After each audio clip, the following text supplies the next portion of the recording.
Au sommaire de cette édition, le président de la République du Ghana, John Dramani Mahama, est arrivé ce matin à Ouagadougou pour une visite de travail au Burkina Faso.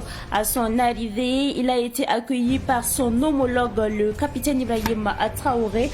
On en parle dans cette édition. Et puis, à l'occasion de la Journée internationale des droits des femmes, le Forum des femmes éducatives africaines du Burkina Faso a formé des femmes déplacées internes dans la région du centre-nord. Le film de la cérémonie à suivre dans ce journal. Mesdames et messieurs, bonsoir et bienvenue à ce rendez-vous consacré à l'actualité sur Savane TV. Et comme annoncé en titre, le président du Ghana, John Dramani Mahama, est arrivé à Ouagadougou ce 10 mars 2025 pour une visite de travail. Il a été accueilli à l'aéroport par le président du Faso, le capitaine Ibrahim Traoré, avec les honneurs militaires et le traditionnel chapeau de saponné. Après un entretien privé au salon d'honneur, les deux chefs d'État se sont rendus au palais de Koulouba pour une séance de travail. Les discussions portent sur le renforcement de la coopération bilatérale, la sécurité au Sahel et les enjeux géopolitiques sous-régionaux et internationaux. Le ministre du Commerce, Serge Poda, a lancé ce matin la vente du sucre de la SN Sosiko dans une boutique témoin sur le site du CIAO.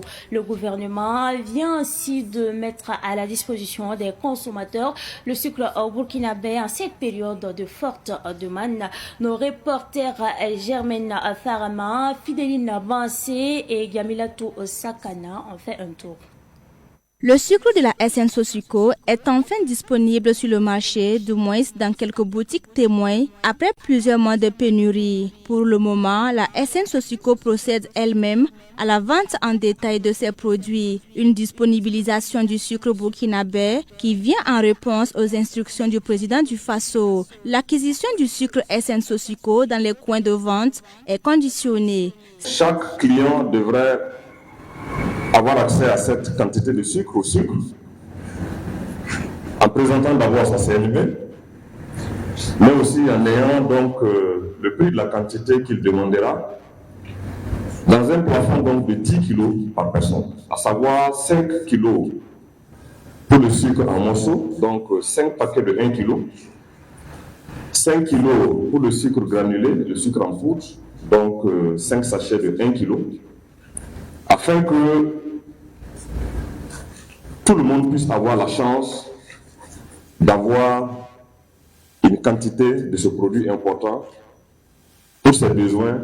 En ce moment de jeûne musulman et de carême chrétien, période de forte demande en sucre, les prix du sucre SN Sosiko ont été réglementés. Le sucre en morceaux 1 kg, conformément au texte réglementaire, sera de 800 francs CFA le kilo pour le sucre en morceaux et 650 francs CFA pour le sucre granulé, donc en poudre, à Ouagadougou et à Bobo-Dioulasso, je le précise, à Ouagadougou et à Bobo-Dioulasso. Dans les autres régions et les autres provinces, il y aura un ajout d'un différentiel qui sera lié aux différentes opérations de transport et de manutention qui s'y ajouteraient. Et je crois que dans nos calculs qu'on a fait, il y a un maximum de 25 francs, si je ne me trompe pas, c'est cela déjà, qui va s'ajouter à ce prix réglementé pour rendre ce produit disponible dans toutes les régions du Burkina Faso. Le sucre SN Sosiko est disponible sur le site du CIAO, à l'immeuble Kwame Nkrumah et à la maison de l'entreprise. Pour Draman Sangaré, l'un des premiers clients, c'est un ouf de soulagement. Depuis un certain temps, le sucre est vraiment manque à Ouagadougou. Voilà. Même hier, j'ai fait le tour de quelques magasins, je n'ai rien trouvé. Alors, hier, j'ai appris que l'État organise une vente au CIAO. C'est une bouffée d'oxygène pour nous. Le ministre du Commerce interpelle pour sa part les commerçants. À tous les grossistes, les demi-grossistes et les détaillants, de procéder très rapidement à la mise en vente de la production de sucre SN Sosiko, mais aussi de la quantité de sucre pour lesquels ils ont reçu des autorisations d'importation pour venir compléter la production nationale pour rendre disponible ce produit. Les attitudes anciennes et actuelles de rétention de stock virtuellement pour créer une pression sur les prix, donc pour des raisons de spéculation, doivent être bannies. Nous l'avons toujours dit, nos structures de contrôle sont en alerte. Cette vente en détail du sucre SN Sosuco dans les différentes boutiques témoins du ministère en charge du commerce vise à rapprocher le sucre burkinabé des consommateurs. Le gouvernement compte poursuivre dans cette lancée. Et comment la pénurie du sucre de la SN Sosuco est vécue à Ramadan Market, l'un des plus grands marchés spécialisés dans la vente des produits prisés pendant le mois de Ramadan. Cynthia Zongrana est allée faire le constat sur le site aux 1200 logements. À ce Ramadan Market, au marché du mois de Ramadan, l'ambiance habituelle est teintée d'inquiétude. Les étals de sucre, habituellement garnis, sont aujourd'hui clairsemés. Ben Isaac Yaro, exposant, avoue ne pas disposer d'un seul carreau de sucre SN Sosuco. Les années antérieures, on avait la chance en relation avec Genedis SARL qui arrivait au moins à nous approvisionner pour qu'on puisse mettre à la disposition des clients. Mais cette année, vraiment, depuis le début du Ramadan, rien, on n'en a pas. Nos fournisseurs habituels n'en ont pas. C'est ce qu'ils disent. Les consommateurs, quant à eux, qui disent ne pas avoir le choix, se tournent vers le sucre importé. Bon, j'étais venu chercher le sucre en carreau, ce sucre, mais il y a un manque. Depuis dimanche passé, je viens pour payer le sucre en carreau, je ne trouve pas. Aujourd'hui, j'étais obligé de prendre le sucre en poudre, même si je ne veux pas. Bon, j'ai pris ça seulement pour aller utiliser, quoi. Comme je n'ai pas le choix, il n'y a pas le carreau, j'ai pris en poudre. Je suis venue chercher du sucre en carreau de la Sosuco, mais malheureusement je n'ai pas trouvé. Depuis une semaine, je cherche le sucre blanc de la Sosuco en carreau et là où je pars, je ne trouve pas. Et même à Ramadan Market ici, je n'ai pas trouvé. Du sucre en poudre blanc. Bon, je ne connais pas le nom de la marque, mais c'est ce qu'on m'a proposé. Alors que moi, je voulais du sucre en carreau et blanc de préférence. Ben Isaac Yaro explique également que l'absence du sucre produit par la SN Sosuco peut être due à la difficulté de le vendre au prix fixé par le gouvernement. Par exemple, quelqu'un que tu pars voir, il t'explique effectivement que ce que lui, il prend à Banfora avec le transport pour pouvoir le mettre à la disposition d'un commerçant détaillant à Ouagadougou pour qu'il puisse vendre à 20 000 les sacs, puisque ça devient 800 le paquet, c'est extrêmement difficile pour lui. Alors si quelqu'un t'explique comme ça, tu peux comprendre aisément que c'est peut-être aussi dû au prix. On a des grossistes qui nous évoquent ce problème de prix. Alors que commerçants et consommateurs se plaignent du manque du sucre SN Sosuco sur le marché, le ministre en charge du commerce lance aujourd'hui les boutiques témoins de sucre local, à commencer par le site du CIAO. Ouvrons à présent ce chapitre consacré à la Journée internationale de la femme et nous parlons de la convergence des révolutionnaires pour la défense de la patrie, en abrégé CRDP, qui a animé le samedi dernier un panel sous le thème « Célébrons le 8 mars autrement », un panel qui rentre bien sûr dans le cadre de la Journée internationale de la femme. Ce panel s'est tenu à Ouagadougou. Le film du panel avec notre reporter Samuel Moko. La Journée internationale de la femme est célébrée par la convergence des révolutionnaires pour la défense de la patrie, CRDP, autour d'un panel. Pour les membres de la CRDP, il faut rompre avec les fêtes lors des célébrations. Après justement la mort de Sankara, célébrer le 8 mars était devenu comme un peu folklorique, vidé de tout son contenu. Donc nous voulons donner un véritable contenu à cet événement qui n'est pas juste de la fête, mais un moment de réflexion, un moment de proposition, un moment d'engagement des femmes, parce que de toute manière, elles sont plus de 50% de l'humanité et du Burkina Faso. Nous ne pouvons rien faire, nous ne pouvons rien envisager sans les femmes. Célébrons le 8 mars autrement est le thème retenu par la convergence des révolutionnaires pour la défense de la patrie, CRDP. Un thème qui cadre avec la vision du mouvement 8 mars autrement de Rita Sawadogo, panéliste du jour. Nous avons pensé qu'il était bon d'arrêter un peu cette dérive-là et de recadrer le 8 mars pour redonner son sens initial. Sur le plan international, la journée est célébrée sous le thème pour toutes les femmes et filles, droit, égalité et autonomie. Et sur le plan national, sous le thème crise sécuritaire et humanitaire au Burkina Faso, quelle stratégie pour promouvoir l'entrepreneuriat agricole des femmes?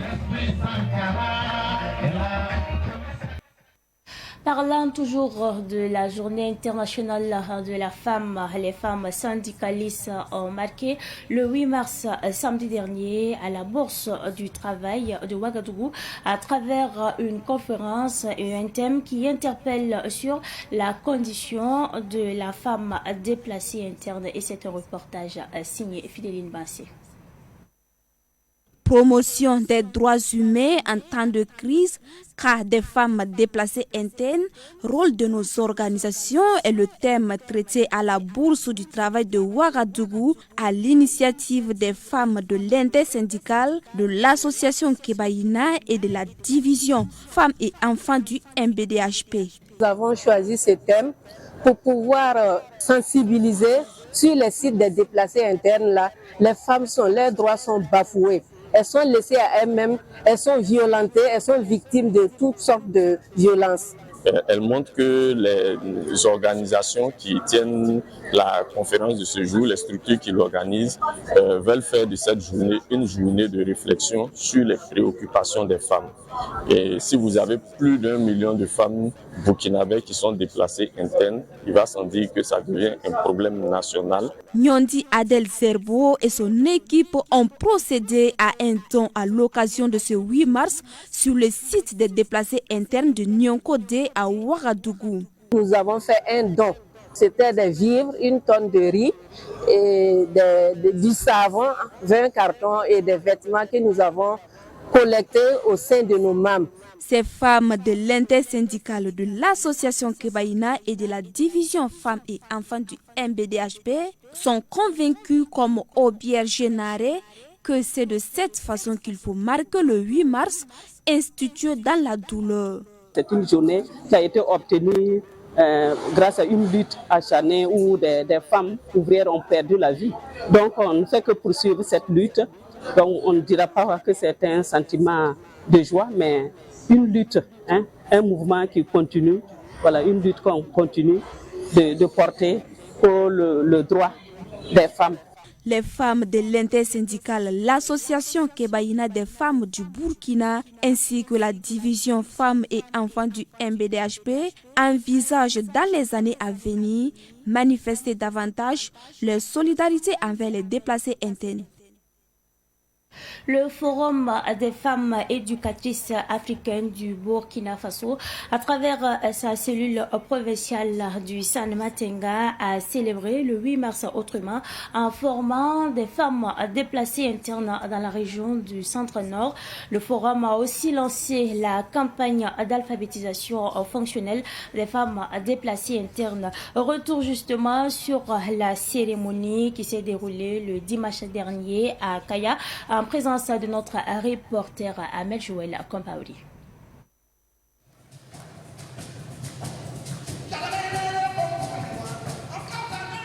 Le FAWE, ou le Forum des femmes éducatrices africaines du Burkina, célèbre ici les femmes du San-Matenga à l'occasion du 8 mars, une célébration en différé qui tourne le dos aux festivités pour mettre l'accent sur les activités génératrices de revenus. Le symbole de cette cérémonie, c'est la célébration du 8 mars autrement. Célébrons le 8 mars autrement, c'est célébrer un 8 mars qui n'est pas un 8 mars de danse, qui n'est pas un 8 mars de jeu, mais c'est un 8 mars de réflexion, un 8 mars de soutien aux autres, un 8 mars de soutien aux déplacés, un 8 mars de solidarité et un 8 mars de vivre ensemble que nous avons fait à Kaya ici. Au cours de cette journée, des femmes déplacées internes reçoivent des compétences pour la fabrication de coco donda et l'alphabétisation en langue nationale. Elles ont eu à suivre une formation de confection de coco donda. Donc déjà, c'est une activité génératrice de revenus. Voilà, elles ont aussi appris, elles ont été appris l'alphabétisation. Donc cette alphabétisation va les permettre dans leurs activités génératrices de revenus de s'en sortir mieux, de mieux gérer leurs portables et de mieux gérer même leurs activités. Vraiment, on remercie le groupement FAWE pour leur aide des femmes. On nous a montré Coco Donda, beaucoup de formations. On lui dit merci beaucoup. Le haut-commissaire de la province, patron de la cérémonie, salue l'initiative du FAWE. Nous apprécions cela, en tout cas sa juste valeur, dans la mesure où cela, au cours de cette activité, de cette célébration, on a vu une autre facette de la manière de célébrer le 8 mars. À travers cette activité, les femmes ont voulu en tout cas profiter de cette journée pour outiller davantage les femmes. On a vu qu'il y a des femmes PDI et populations hautes qui ont reçu des formations en alphabétisation. Elles ont également été outillées dans la fabrication des tissus qu'on appelle Kokondoda. Cela va participer davantage à leur autonomisation, va permettre à ces femmes-là de se prendre en charge et de subvenir à leurs besoins. La deuxième édition du 8 mars autrement du FAWE dans la région du Centre-Nord se tient autour du thème éducation, solidarité et autonomisation de la femme PDI.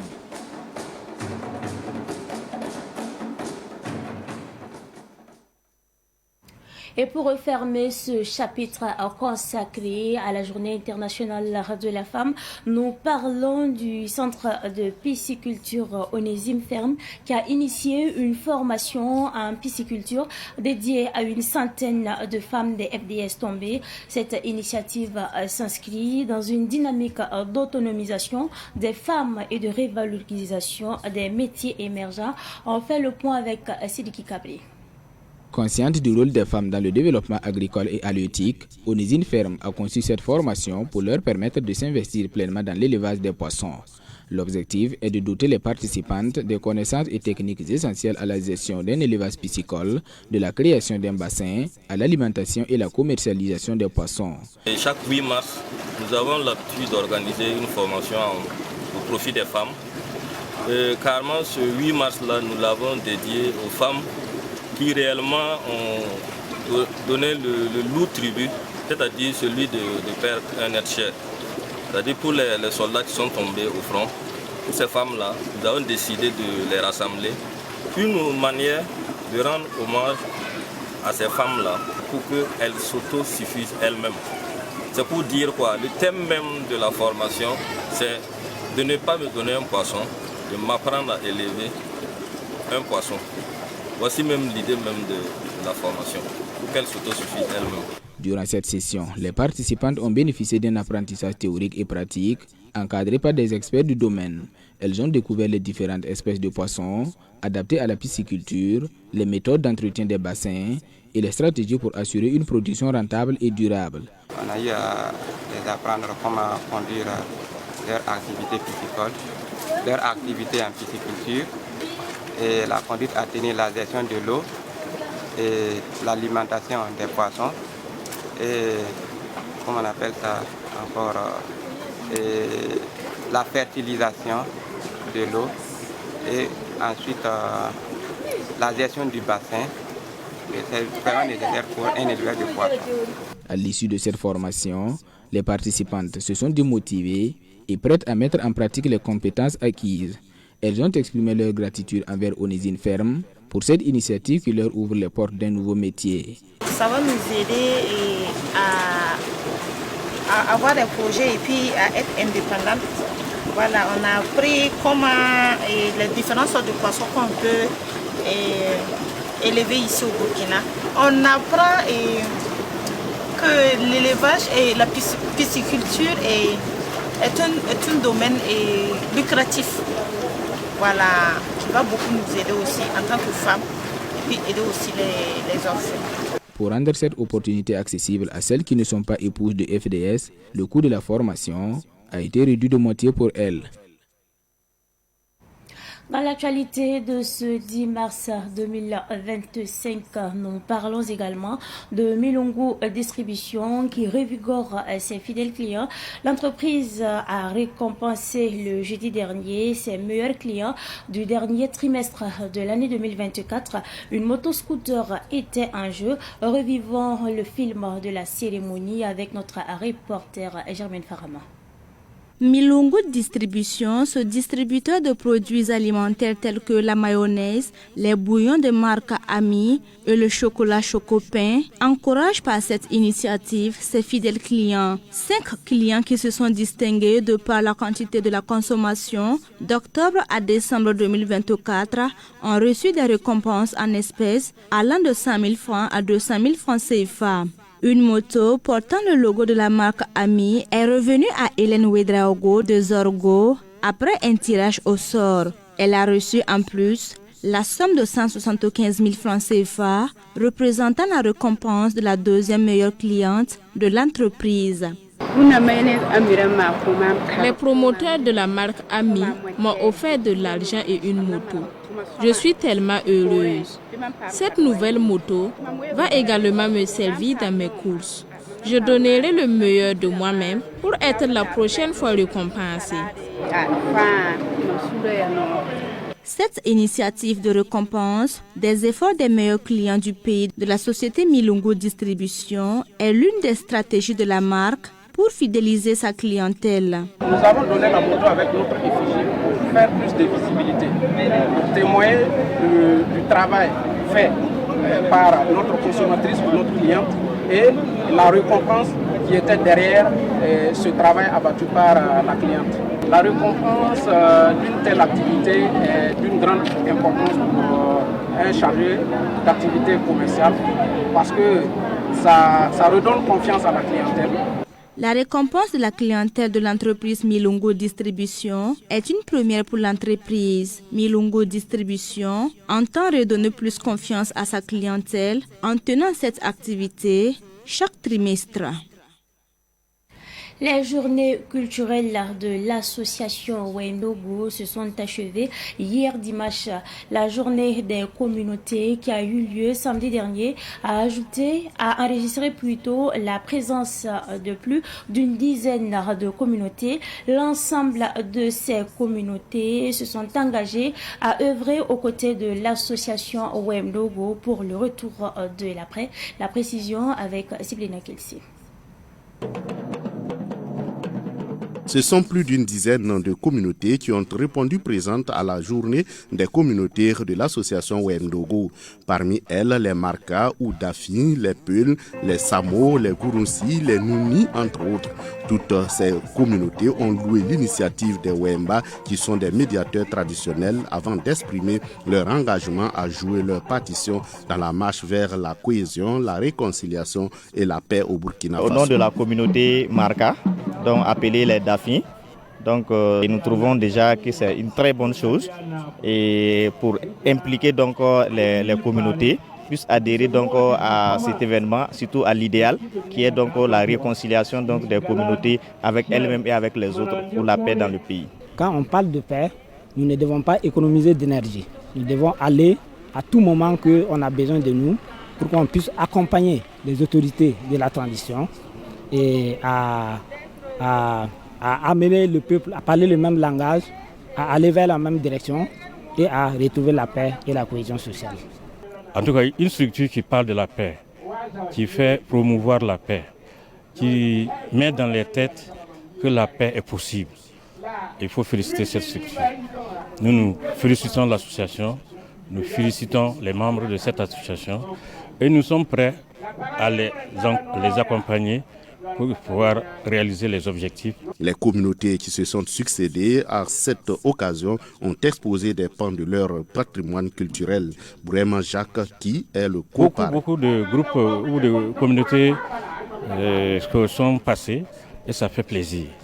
Ça montre que bien que nous soyons différents, bien qu'il y a cette diversité, nous pouvons bien vivre ensemble. la langue ne doit pas être, ou bien l'ethnie ne doit pas être la frontière pour ne pas se fréquenter. Donc, vous voyez, ils sont venus, ils nous ont distraits et on était contents. Le président de l'association Wendogo s'est dit satisfait de la mobilisation des communautés. Pour Henri Sandaogo Kaboré, l'objectif recherché est atteint. Il y a vraiment de l'engouement. Je vois que toutes les communautés sont satisfaites. Tous ceux qui ont pris la parole ont apprécié positivement l'initiative et s'engagent à être à tout moment avec nous pour que l'initiative puisse grandir. Donc, vous voyez que la participation des responsables traditionnels et coutumiers est vraiment remarquable, et la population également. Les journées culturelles de l'association Wendogo ont été une occasion pour les membres de magnifier Wemba Poko, nommée au XIIIe siècle par Naba Oubri comme première médiatrice traditionnelle. Et après ce reportage sur les journées culturelles de l'association Wendogo, nous parlons de la Fédération des associations islamiques du Burkina, FAIB, qui a tenu le samedi dernier sa traditionnelle rupture de jeûne de Ramadan, une initiative qui vise à promouvoir le partage et la cohésion sociale. La cérémonie a connu la présence des membres du gouvernement à Ouagadougou. Les détails avec notre reporter Yacouba Kemtodi. Au 8e jour du jeûne de Ramadan, le présidium de la FAIB, Fédération des associations islamiques du Burkina, communie avec ses membres et ses partenaires pour renforcer la cohésion. Rupture collective de jeûne et invocation pour le retour de la paix au Burkina Faso ont marqué l'événement placé sous la présidence du président du présidium, Boubacar Yougo. L'objectif, c'est premièrement continuer à mobiliser les gens dans la cohésion sociale et les vivre ensemble. Nous sommes dans un mois de jeûne et de carême qui est un mois de bonus. Vous savez, quand on fait les prières surrogatoires, ça devient comme les bienfaits des prières obligatoires. Et les prières obligatoires sont payées 70 fois. Et 5 prières que nous faisons aujourd'hui, ça représente 350 prières par jour que Dieu nous donne. Et à travers nos invocations, nous travaillons à prier et demander des invocations quand le prophète. Nous implorons Allah le Tout-Puissant de ramener la paix dans notre cher Faso. Cette rupture collective de jeunes a connu la présence de chefs traditionnels, d'opérateurs économiques, de diplomates et de plusieurs membres du gouvernement. Ils ont salué l'initiative de la fêtière et invité le présidium de la FAIB à prier davantage pour la paix au pays des hommes intègres. Nous saluons et encourageons ces efforts qui participent à la stabilité de notre pays. Deuxièmement, à travers ces associations membres, nous tenons à reconnaître son engagement en faveur de la santé des populations. Cependant, nous comptons toujours sur votre soutien continu. Vos prières, vos conseils, vos actions de sensibilisation sont essentielles pour accompagner le gouvernement dans son engagement en faveur de la paix et de la sécurité dans notre pays. Cette rupture collective de la Fédération des associations islamiques du Burkina était placée sous le thème Ramadan, mois de jeûne de partage et d'éducation de l'âme. Un thème qui rappelle à tous les musulmans l'importance du partage. Ce soir, nous faisons une mention spéciale à ces personnes, jeunes ou âgées, qui, même fatiguées moralement, psychologiquement et même physiquement, doivent continuer car ils ont une famille à ne pas décevoir, des parents à rendre fiers et surtout des rêves à réaliser. C'est tout pour cette édition du soir que j'ai pris en tout cas du plaisir à vous présenter. Merci à vous pour votre constante fidélité. Excellente suite de programmes, accompagné bien sûr des programmes de la télévision, des nouvelles idées.